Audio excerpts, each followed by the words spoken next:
The smell of fresh coffee and bacon should have been comforting, but in my husband's parents' dining room, it always felt like the air was 1 degree too thin. The clink of cutlery was precise, polite, rehearsed. His mother sat at the head of the table, pearls resting against her cashmere sweater, her smile perfectly painted but never reaching her eyes. My husband's sister scrolled through her phone between bites of grapefruit, pretending not to notice how her father kept glancing at me like I might spill something on the carpet. I stirred sugar into my coffee just to have something to do with my hands. Across from me, my husband avoided eye contact, focusing instead on spreading jam in a slow, methodical way that felt almost deliberate. The conversation, as always, was light on content and heavy on subtext. His mother asked about my work with a sweet curiosity that somehow carried the weight of judgment. His father commented on how quiet I'd been lately, like my silence was an inconvenience. That was when my phone buzzed in my lap. I glanced down, half expecting a text from a friend or maybe a work reminder. Instead, the screen lit up with an unfamiliar number and a message that sent a chill through me. "Don't respond. They're recording you." My first instinct was to look up, to meet someone's gaze, to see if the warning was some kind of cruel joke. But the words repeated in my head with the sharp clarity of a siren, "Don't respond." I forced my face into neutrality, sliding my phone just slightly under the napkin on my lap, as if I were merely adjusting the fabric. Recording me? My eyes flicked subtly around the table. No one seemed to notice anything out of the ordinary. My sister-in-law was now pretending to be amused by something on her screen. My father-in-law had begun recounting some dull story about his golf game. But my skin prickled. I replayed the last few minutes in my mind. Every question they'd asked me had been oddly specific. About my schedule. About who I'd seen this week. About whether I'd been in touch with certain friends. I'd brushed them off as nosy habits, but now the words felt like fishing lines, each cast carefully in my direction. I kept my breathing slow, my answers shorter. Smile, nod, take another sip of coffee. My pulse pounded in my ears, but my voice stayed calm when I finally spoke. "The muffins are delicious," I said to my mother-in-law, as though I hadn't just been told I was sitting in the middle of a trap. Somewhere in the room, maybe in a vase, maybe in the chandelier, someone was listening, recording, waiting. And now I knew. The coffee was suddenly bitter in my mouth, but I swallowed it without flinching. My hand stayed steady as I reached for a slice of toast, though my nails dug into my palm under the table. I could feel my pulse in my jaw, the heat of it creeping up to my cheeks. I told myself to keep my face still, not to let even the smallest flicker of suspicion show. The voices around the table blurred into a hum.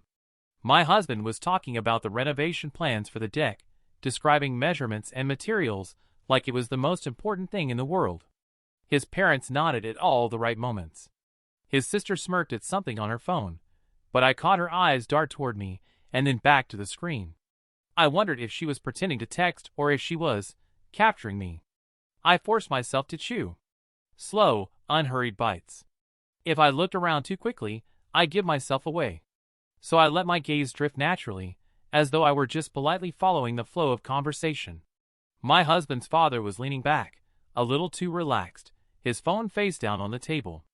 My mother-in-law's pearl earrings caught the light when she turned her head, speaking to me in that soft, calculated tone she used when she wanted to know more than she should.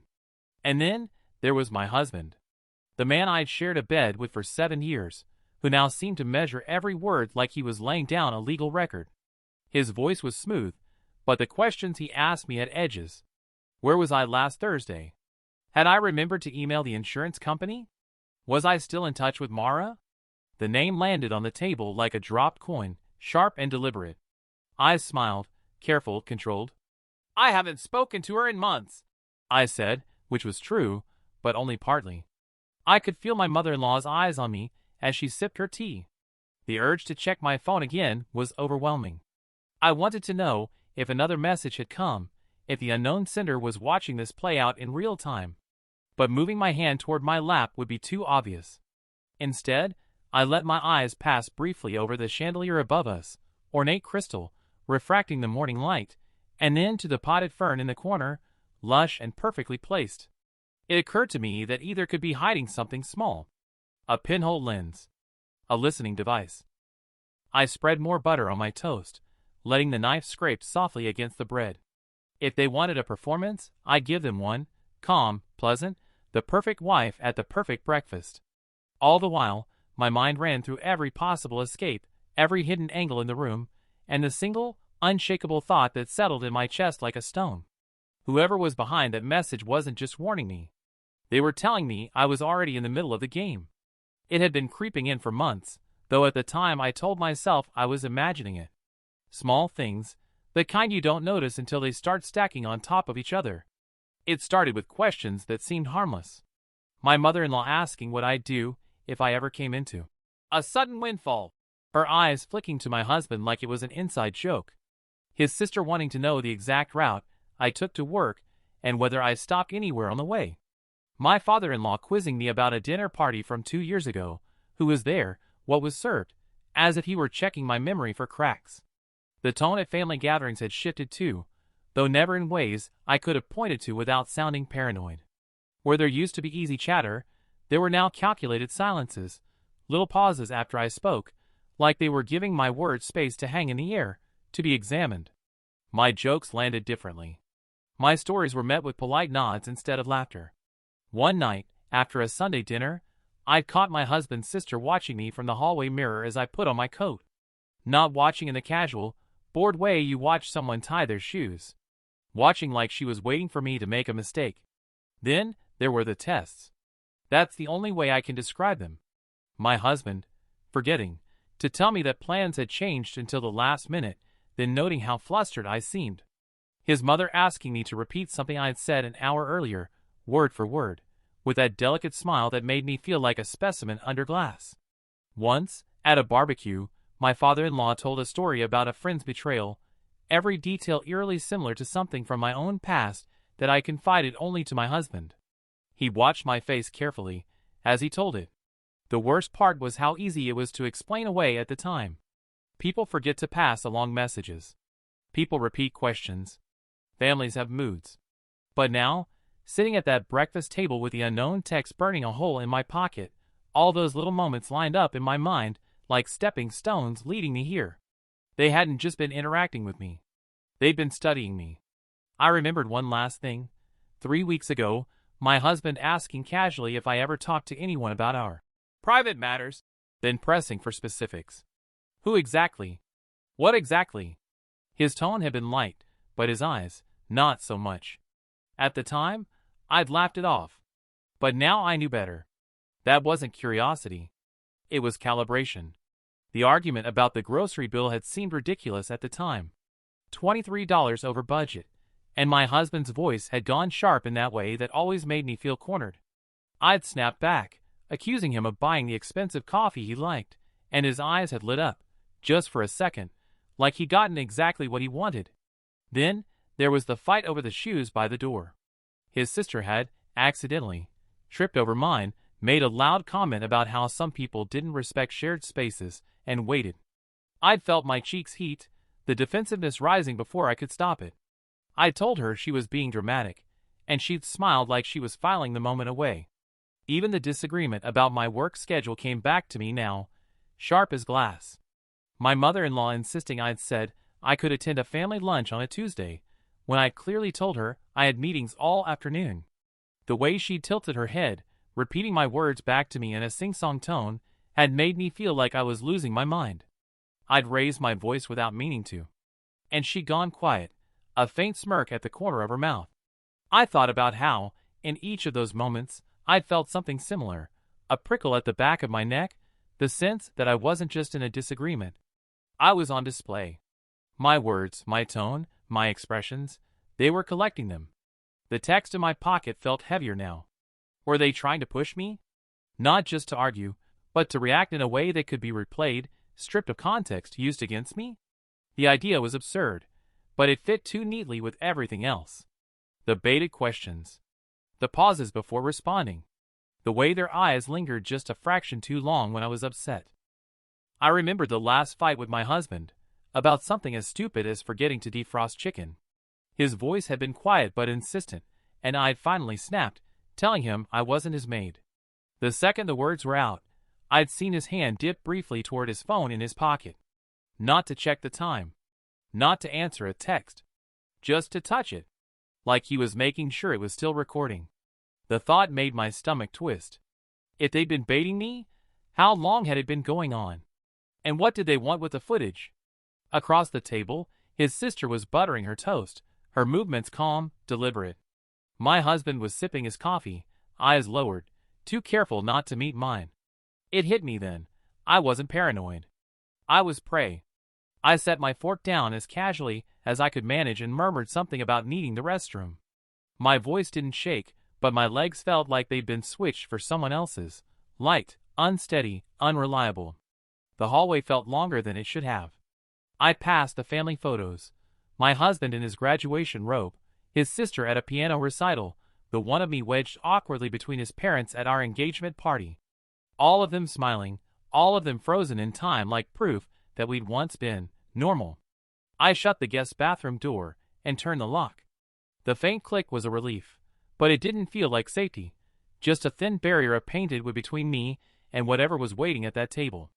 My phone was already in my hand. I hadn't realized I'd been gripping it under the table the whole time. The text was still there, glowing on the screen. Don't respond. They're recording you. The number above it was blank. No name, no contact photo, no history. My pulse was loud in my ears as I scrolled down. A second message had arrived while I'd been walking here. Stay calm. You're not crazy. They've done this before. The words pinned me in place. They've done this before. The heaviness in my chest shifted into something colder. This wasn't about me losing my mind, or overreacting, or reading too much into family tension. This was a pattern. My thumbs hovered over the keyboard, itching to type. Who are you? How do you know? What do they want? But the first message echoed in my head. Don't respond, and I froze. Whoever this was, they were watching too. If they knew enough to warn me, they might know enough to see when I broke the rules. The bathroom felt smaller with each second, the air warm and stale. I caught my reflection in the mirror over the sink, wide eyes, lips pressed tight. My expression looked like someone hiding something, which I supposed I was. I could hear faint voices through the wall, muffled but steady. The rhythm of conversation, a burst of polite laughter from my mother-in-law, the scrape of a chair leg against the floor. It sounded normal, ordinary, and it made my skin crawl, because now I knew it wasn't. I slid my phone into my back pocket and ran cold water over my hands just for the noise. Just so if anyone was listening outside, they'd believe I was here for the reason I'd said. When I unlocked the door, I paused with my hand on the knob, forcing my breath into something even and unremarkable. They've done this before. I stepped back into the hallway knowing that whatever game was being played, I wasn't just in it. I was already a move behind. I had barely lowered myself back into my chair when my phone buzzed again. I didn't dare look right away. I kept my hands on my lap, eyes on the butter knife glinting under the chandelier's light, nodding absently to whatever my father-in-law was saying about his golf swing. When I finally risked a glance under the table, the words on my screen were even stranger than before. Last target didn't see it coming either. Behind the guest room dresser, if you get a chance. I swallowed hard, letting the noise of clinking cutlery cover the small sound of my breath catching. Guest room dresser. I pictured it immediately. The one down the hall with the brass handles, the top always stacked with outdated travel magazines, and a ceramic lamp that never seemed to work. We'd slept in there the first year we were married, before my husband insisted on moving into the real bedroom, away from the drafty windows. Dakota? My sister-in-law's voice cut in, soft but sharp enough to draw my focus back. She was watching me too closely, a faint smile playing at the edges of her mouth like she knew I was elsewhere. You okay? Fine, I said too quickly. She blinked, then turned her attention back to her plate. Or pretended to. I pushed a piece of toast around in its butter-slick corner, trying to ignore the heat creeping up my neck. Last target. Whoever this was, they weren't just warning me, they were telling me there'd been someone before. And that person had, what? Failed? Left? Disappeared? The word target didn't sound like something you walked away from.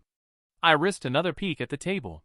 My husband was buttering his third biscuit, shoulders relaxed, as if we were just another happy family enjoying breakfast together. My mother-in-law was pouring more coffee, humming something faint and tuneless. Nobody looked like they were recording me. Which, of course, was the point. The text burned in my mind like an itch I couldn't scratch. Behind the guest room dresser. What would be there? A camera? A recorder? Evidence of whatever they were building against me? I didn't respond, still afraid that one slip of my thumbs would tip my hand, but I couldn't stop myself from planning. I'd have to get in there alone. No easy task in a house where someone always seemed to be watching, where even trips to the bathroom felt like walking through a stage set.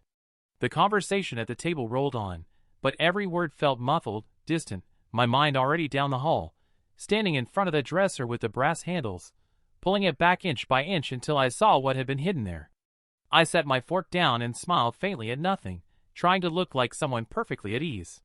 Inside, my pulse kept time with one thought, steady and insistent. I have to see what's behind that dresser. The house had that deep, oppressive quiet that only came after everyone was asleep. I lay in bed beside my husband, listening to his slow, even breathing, waiting for it to sink into the rhythm that meant he wouldn't wake easily. The faint glow of the hallway nightlight seeped under the door, a thin reminder that the rest of the house still existed beyond this room. When I finally slipped out of bed, every movement felt too loud, the creak of the mattress, the faint scuff of my heel against the carpet. I didn't bother turning on any lights. I knew the layout by heart. The guest room was at the far end of the hall, its door always left half open like an invitation no one ever took. Inside, the air felt different, cooler, as if the room had been holding its breath. The dresser stood against the far wall, squat and unassuming, with its chipped brass handles catching the moonlight. The ceramic lamp sat where it always had, its cord twisted in a lazy loop. I hesitated. My fingers brushed the phone in my pocket, thinking of the message. Last target. Behind the guest room dresser.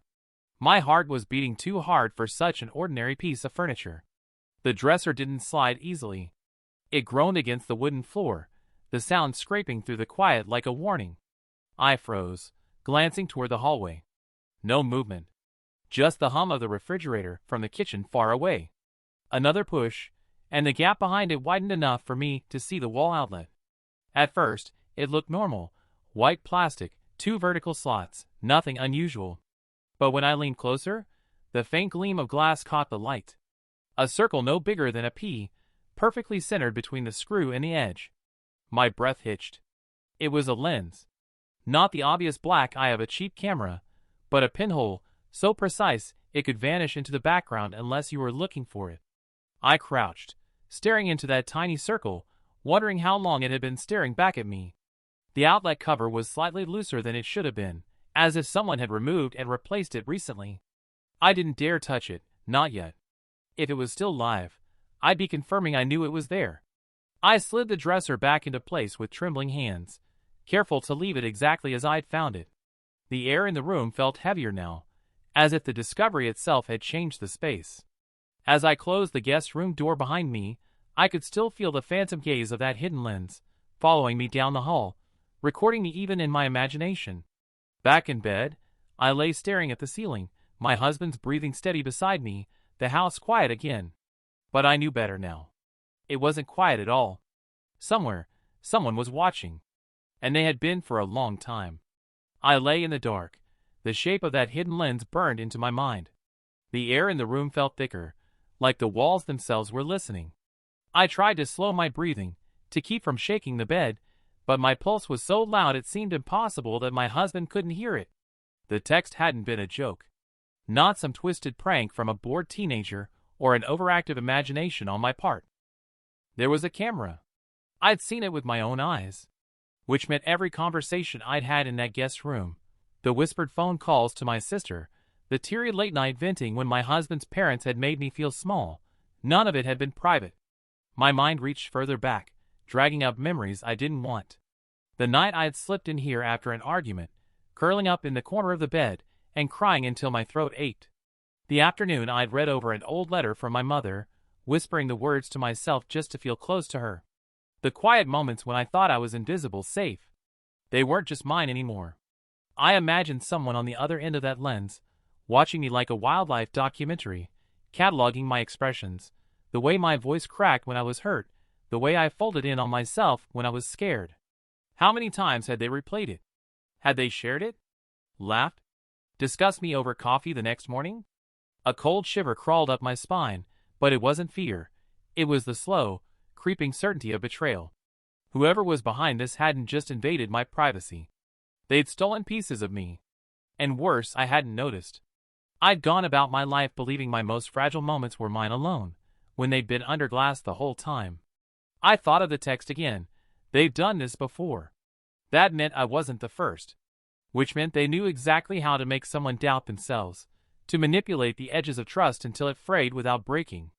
Every odd question, every too long glance across the breakfast table, every moment when the room's energy shifted like I'd just walked into the punchline of a joke I didn't understand, it all slid into place. The heat of humiliation flushed through me. Not just for what they'd seen, but for how easily I'd given them the material. I'd been real in those moments, unguarded.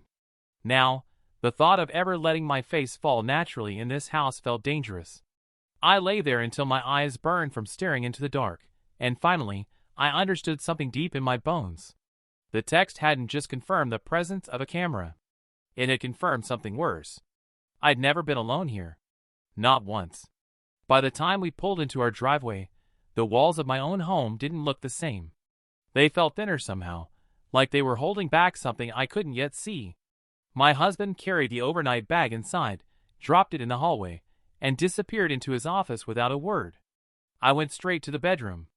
The curtains were drawn the way I'd left them, the bed neatly made, everything in its place. But that meant nothing now. My mind was a catalog of possible hiding spots, places I'd never thought twice about before. I started with the sockets, crouching low to look for anything that didn't quite match. My fingers brushed along the baseboards, then moved to the vents. I unscrewed the cover of the one near the dresser, heart pounding as I leaned in, half expecting to see another pinhole lens staring back. Nothing. I checked picture frames, running my nails along the seams, tilting them to the light. Still nothing. Then my eyes landed on the digital clock on my nightstand. It was one of those cheap ones with oversized red numbers, a gift from my husband when mine had, accidentally, broken last year. I'd never thought much about it, until now. I picked it up, turning it over in my hands. The plastic was cool, the weight oddly heavy for something so simple. On the back, near the power cord, was a small, dark circle I'd always assumed was a reset button. But when I tilted it toward the light, it caught the reflection just enough to reveal glass. My breath stopped. It was a lens. Larger than the one in the outlet, but just as deliberately placed. Positioned perfectly to capture the bed, the doorway, the whole room in its frame. I set it down slowly, exactly where it had been, my hands suddenly cold. How long had it been there? How many nights had I read in bed, changed clothes, spoken to my son in the doorway, thinking this was my safe space? I sat on the edge of the bed, staring at it. If I smashed it, I'd lose whatever proof might be inside. If I left it, it would keep recording. Either way, someone had been watching. Not just at the in-laws' house, but here. In my home. A wave of nausea hit hard and fast.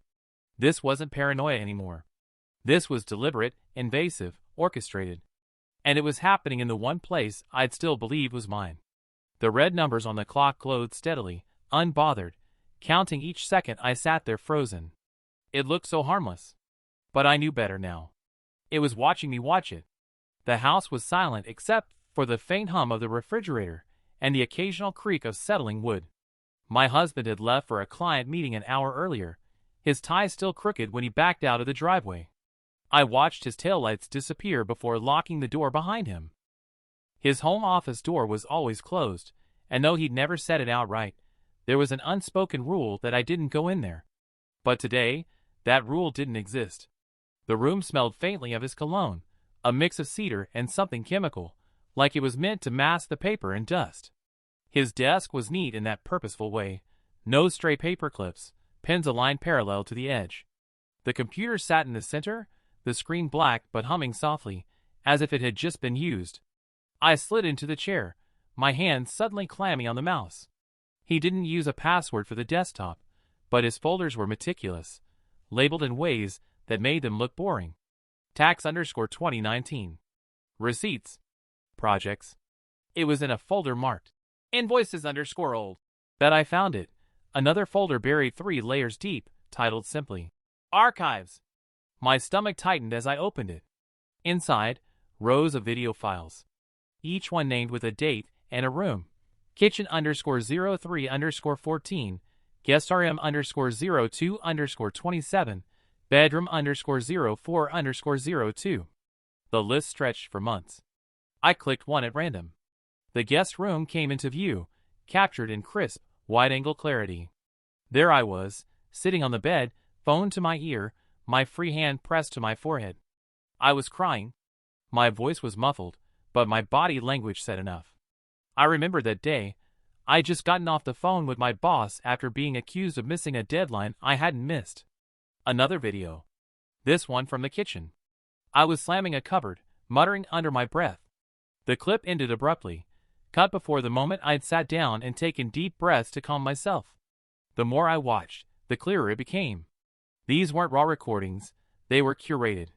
Trimmed to catch me mid-snap, mid-sigh, mid-eye roll, always without the part that explained why. The context was gone, leaving behind a version of me that was volatile, unstable. I clicked through one after another, my breath quickening. Whoever edited these knew exactly what they were doing. In the right hands, this wasn't surveillance, it was ammunition. I closed the folder, fingers trembling, and stared at the darkened reflection of my own face on the screen. I looked like someone who could be believed guilty if you watched just the right 5 seconds of her life. And that was exactly what they were counting on. The longer I sat in his chair, the more the pattern took shape, each file name like a breadcrumb leading to the truth I didn't want to face. These videos weren't just about watching me. They were being shaped into a story, a false one, but convincing enough to anyone who didn't know better. In every clip, I was the problem. The woman who snapped without warning, who raised her voice over nothing, who slammed doors and abandoned conversations mid-sentence. They'd stripped out every provocation, every moment that explained why I reacted. It was a collection of outbursts without the fuse. And then it hit me. This wasn't random paranoia. This was a build-up. A slow, deliberate case being constructed piece by piece. My mind went to the times my husband had joked about what would happen if we ever split up, his casual remarks about custody laws, the offhand way his mother had once said, "Of course the children would stay here. It's their real home." The idea rooted in my gut with a cold finality. They were setting me up to lose my child. Not in a heated moment, not in a messy fight, but in court. With footage like this, they could make me look unstable, unfit, even dangerous. And if they'd been doing this for months, how long until they decided they had enough? I remembered the times my son had been present in those moments. The way he'd stood in the doorway during an argument, watching silently. If they could make me look bad to a judge, how easy would it be to start making me look bad to him? The thought made my stomach twist. I imagined sitting in a courtroom, a lawyer hitting play on one of these doctored clips while my son sat just feet away. Hearing his small voice being asked if he felt safe with me. Seeing him hesitate. I closed my eyes, my breath unsteady. The camera in the guest room. The digital clock in mine. The subtle baiting at family meals. Every piece pointed to the same conclusion. They weren't waiting for me to break. They were manufacturing the break, making sure I reacted exactly how they wanted, when they wanted. I clicked out of the folder, wiping my fingerprints from the mouse and desk without thinking. As I left the office, I glanced down the hallway toward my son's room. His door was closed, a faint hum of a video game leaking through. I'd never been more certain of anything. Whatever game they were playing, it ended with them taking him from me. And now that I knew, I had to move before they did. It was a Wednesday afternoon, the kind that should have been unremarkable. Sunlight stretched across the living room rug, the faint smell of grilled cheese lingering from lunch. I was halfway down the hall with a basket of laundry when I heard voices, soft at first, like they weren't meant for me to hear. I slowed, the basket pressing against my hip. My son's voice was quiet, hesitant. "Where's Mommy going?" Then my mother-in-law's answer, smooth as honey. "Mommy's leaving soon. But don't worry, sweetheart, you'll still have us. You'll be safe here." The words hit like a physical blow. My grip on the laundry tightened, fingers digging into the folded shirts. There was a pause, a small rustle, like she was tucking his hair behind his ear. "Sometimes," she continued, her tone dipping into a kind of practiced sorrow. Mommy's just can't stay. It's not your fault. We'll make sure you're okay. I could hear the confusion in his voice when he asked, why can't she stay? Her answer was quieter, but each word was designed to sink in deep. Sometimes mommies have problems. Grown-up problems. You're too young to understand right now, but someday you will. Something hot and sharp flared in my chest. This wasn't a careless comment. It was deliberate. A seed planted, meant to grow in the space between us. If she could make him question me, even a little, she didn't need a courtroom to start winning. I stepped into the doorway before I could think better of it. My mother-in-law looked up, startled for only a split second before her face smoothed into that neutral mask she wore so well. My son's eyes darted between us, his brow furrowed, as if trying to measure the distance in the air. Hey, buddy, I said, forcing warmth into my voice. Can you go wash your hands? We'll have a snack in a minute. He slid off the couch and padded past me toward the kitchen, still glancing back like he'd been caught in the middle of something he didn't understand. When he was gone, I met her gaze. Don't ever talk to him like that again. Her smile was faint, almost pitying. I'm only telling him the truth. You might want to prepare him for what's coming. The laundry basket felt heavy in my arms, but I didn't move. My heart was pounding, but my voice stayed low. The only thing coming is me making sure you never get the chance to speak to him alone again. Her eyes flickered the smallest crack in her composure, but she didn't respond. I turned and walked away before she could, my steps measured even though every muscle in me was screaming. It wasn't just about making me look unfit anymore. They were trying to rewrite who I was in my son's mind. And if I didn't stop them, they'd succeed. I waited until my husband was at work and my son was at school before making the call. The name had come from a friend of a friend, whispered like a lifeline. Someone who understood the kind of battles fought in shadows, the kind where bruises weren't on skin, but in bank accounts, reputations, and carefully edited videos. The office was small, tucked above a coffee shop that smelled like cinnamon and burnt espresso. The lawyer, Carla Hughes, wasn't what I expected. No stiff suit, no lacquered nails. She wore a cardigan with a coffee stain on the cuff, and had the kind of steady eyes that made you feel like you'd finally stopped falling. I slid my phone across her desk without speaking. She picked it up, scrolled through the photos of the outlet camera, the clock, the screen captures from my husband's hidden folder. Her expression didn't change, but I saw the way her fingers tightened slightly around the phone. When she finally looked up, her voice was calm, certain. You have more than you think. This isn't just invasion of privacy. Given the context, this could cross into harassment, coercive control. The court takes these things seriously if we can document it right. Her words should have felt like a relief, but instead, I felt the weight of them settle on my shoulders. If, she nodded, the evidence has to be handled carefully. If they realize you know, they could wipe everything. Or worse, provoke you into something they can twist even further. I thought of the clipped videos on my husband's computer, each one a weapon disguised as a moment. They're already trying to provoke me. Then you need to be smarter than them. She leaned forward, her voice lowering. Start keeping a log. Dates, times, exactly what was said or done. Photograph anything you find. Don't move it unless you have to. And never, ever confront them about it until we're ready. The longer they think you're in the dark, the more rope they'll give us. I agreed, though the idea of walking back into that house pretending to be blind made my stomach turn. Carla pushed a notepad toward me. I'll start drafting initial filings. If we do this right, we can get emergency orders for your safety and your son's. But until then, your job is to survive and collect. Survive and collect. It sounded simple, clinical, but I knew it meant swallowing my rage when I wanted to scream, keeping my hands steady when they shook, smiling across breakfast tables where I knew every word might be recorded. When I left her office, the cold air hit my face like a jolt. I tightened my coat around me and started down the street, the sounds of traffic and laughter from the cafe below feeling far away. I wasn't safe yet. But for the first time, I had a plan. It started 3 days after my meeting with Carla. A thin, jagged scratch along the passenger side of my car, so deep it caught the light like a fresh scar. It hadn't been there the night before. My husband noticed it when we were leaving for the grocery store, tilting his head like he was seeing something curious in a museum. You should be more careful where you park, he said, his tone light, almost amused. The next morning, an envelope appeared on the welcome mat. No return address, no markings except my name typed in all caps. Inside was a single sheet of paper, the words in blocky black letters. Stop digging or you'll regret it. No signature, no details, just the thread hanging heavy in the air. My hands went cold, but I took a photo and slipped it into the file I had started for Carla. The accidents at home came next. A cabinet door left wide open at head height, catching me across the brow hard enough to make my eyes water. My husband's sister brushing past me in the hallway, her shoulder knocking into mine with enough force to send the laundry basket tumbling to the floor. Each time came with the same feigned innocence. Oh, didn't see you there. You should really watch where you're going. Evenings grew tense.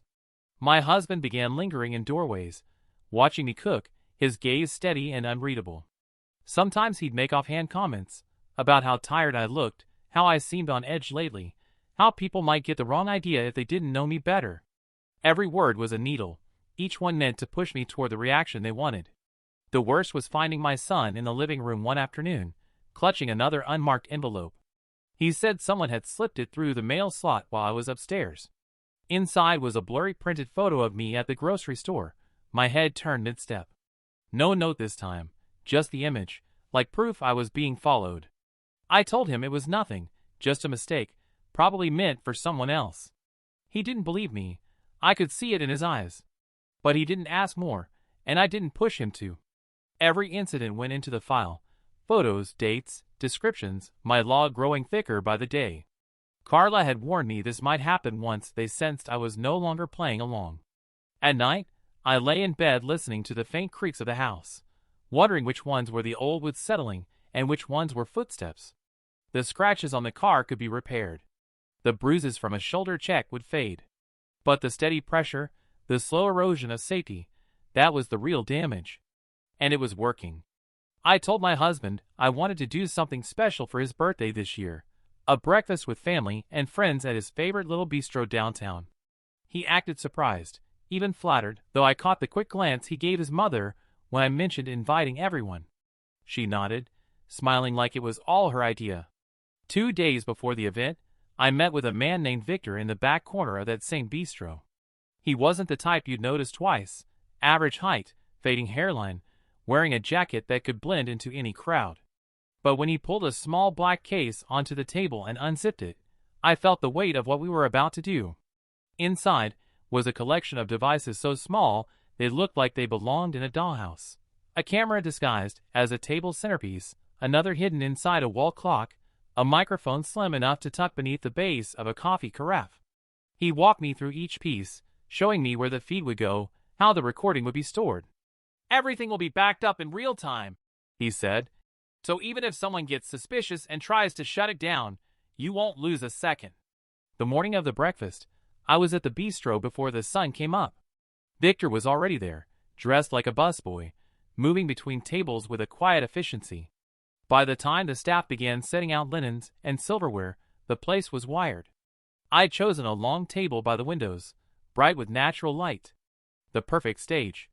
When the guests began arriving, my husband, his parents, his sister, a few of their closest allies, I kept my smile easy, my voice warm. I poured coffee, asked about their drive, complimented my mother-in-law's scarf. I let them believe the morning was about him. In truth, it was about me. The plan was simple. Let them talk. Let them slip into the patterns they always did when they thought they were in control. I'd seeded the conversation topics carefully in the days leading up to this. Subtle reminders about past arguments, hints at financial stress, mentions of people they disliked. I knew exactly which strings to pull to make them drop their masks. Every laugh, every sharp word, every cutting aside was being captured, their own voices weaving the rope they tried to put around my neck. The beauty of it was that they thought they were still the ones watching me, cataloging my expressions, baiting me into slips. But this time, the camera's gaze wasn't theirs alone. I refilled my husband's coffee cup and leaned back, letting the conversation flow. Outside, the city moved on in its usual rhythm, unaware of the quiet war being fought over toast and omelets. And for the first time in months, I felt the ground shift under my feet, not because I was losing it, but because I was taking it back. The plates had just been cleared when I stood, my palms flat against the table. Conversations faltered. My husband's brow furrowed in that half-smile he used when he thought I was about to embarrass myself. I reached into my bag, pulled out the small remote Victor had given me, and pressed the button. The screen mounted on the far wall, the one the bistro usually used for sports highlights, flickered to life. For a moment, the room was bathed in the quiet blue glow of a paused video. Then it began to play. The first clip was familiar, me in the kitchen, slamming a cupboard, muttering under my breath. But this time, the video didn't cut there.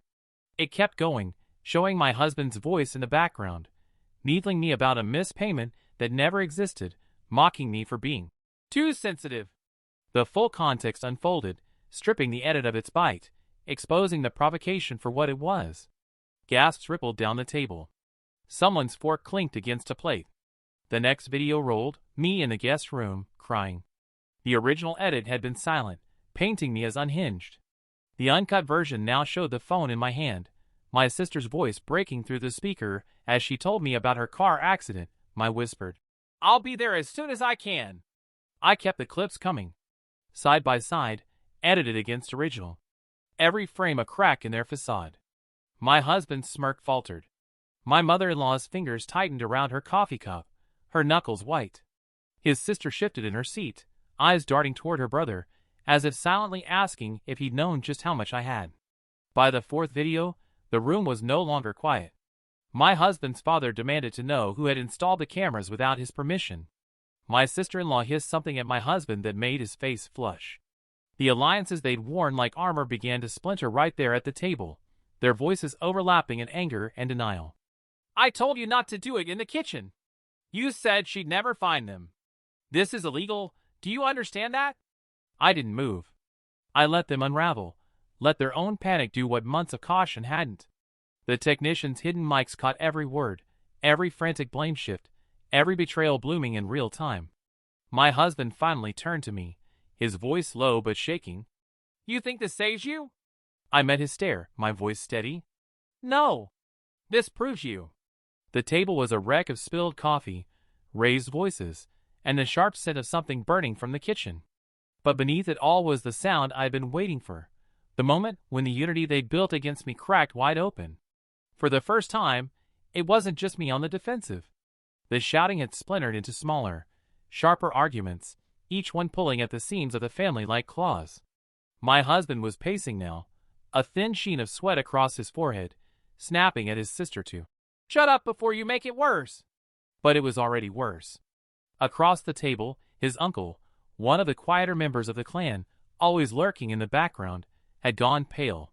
He looked from me to my husband, then down at the crumpled napkin in his hands. His voice, when it came, was thin but steady. "I can't do this anymore." The room stilled for a heartbeat. My husband's head snapped toward him. "Don't start." The uncle ignored him, reaching into the inside pocket of his jacket. What he pulled out wasn't a weapon, but it might as well have been, a thick envelope, worn soft at the edges. He set it on the table and slid it toward me. "You should see this." I didn't move at first. My husband lunged, but his uncle's voice cut through the chaos like a blade. "Touch it, and I'll walk straight to the police." That stopped him. I opened the envelope slowly. Inside were copies of emails, bank transfers, even a printed timeline. Dates lined up perfectly with the videos I'd found, the fights they provoked, the days I'd been forgotten for family events, the incidents designed to catch me at my lowest. There were notes in the margins, too, handwriting I recognized as my mother-in-law's, detailing trigger points and reaction patterns. They'd been studying me like a case file, and they'd planned every step. Gasps rolled around the table again, but this time, they weren't for the videos, they were for the undeniable proof in my hands. My husband's sister muttered something about going too far, but her voice trembled. His father leaned back in his chair, his mouth a tight, disbelieving line. My husband's eyes were locked on the papers. "You think this changes anything?" he hissed. "It changes everything," I said. The uncle didn't look at me, didn't look at anyone. He just pushed his chair back and stood. "I helped him because I thought it was about protecting the family. But this His voice caught, and for a second I almost saw guilt instead of calculation. This is just cruelty. He left without another word, the bell above the bistro's door jingling faintly as it shut behind him. The rest of them sat frozen, the envelope still open between us like a wound. My husband's hands were clenched so tight his knuckles had gone white. And for the first time, I could see it, the thin crack in his confidence widening, the last defense he'd been hiding behind starting to crumble.